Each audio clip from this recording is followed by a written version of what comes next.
Mais je demande aux rédits du christianisme inclinant vos évêques. Quels sont les contextes selon Évangile des Jean, chapitre 10, verset 30? Il faut lire les contextes, versets 23 à 34. Verset 23, et Jésus, Père Chercheur, se promenait dans les temples sous les portiques de Salomon. Les Juifs chercheront à les lapider. Jésus vient chercher lui et lui disant, ce n'est pas pour une belle œuvre que nous voulons te lapider, mais pour un blasphème, parce que toi, qui es un homme, tu t'es fait Dieu. Jean chapitre 10, verset 33, les Juifs de la loi ont donc appréhendé ces propos de Jésus Belachacholi dans son sens littéral. Verset 30, mon Père et moi nous sommes un, ils l'ont compris comme signifiant je suis Dieu. Mais Jésus Belachacholi les démontre. Alors que ce n'est pas pour ce qu'il a voulu dire, il les a dit, verset 34, n'est-il pas écrit dans votre loi? J'ai dit, vous êtes des dieux. Il arrive donc à la loi d'appeler Dieu. C'est auquel la parole de Dieu fut adressée. Il renvoie au Psaume, chapitre 82, verset 6. Vous êtes des dieux, vous êtes tous fils du Très-Haut.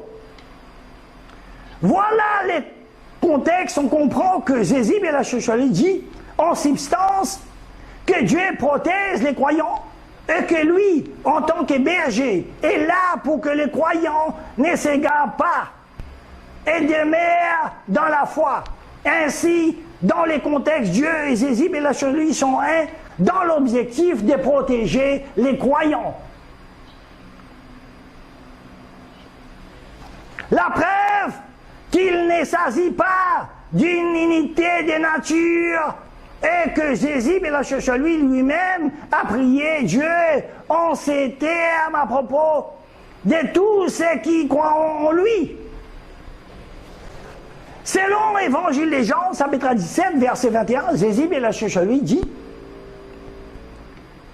que tous soyons un comme toi, Père, tu es en moi et que je suis en toi, qu'ils soient en nous et aussi, afin que le monde croit que tu m'as envoyé, et moi je leur ai donné la gloire que tu m'as donnée, pour qu'ils soient un, comme nous sommes un, moi en eux, comme toi en moi.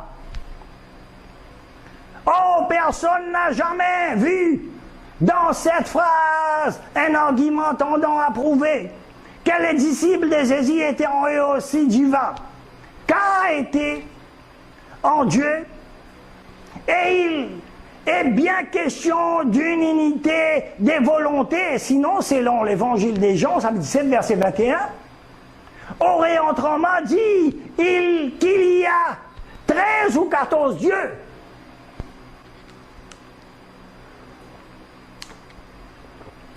Également dans le livre d'Exode, chapitre 7, verset 1, l'Éternel dit à Moïse, Père Belachacholi,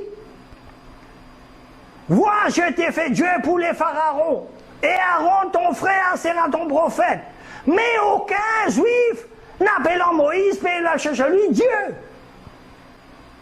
Métaphoriquement, c'est lui qui représenta la parole de Dieu et Dieu.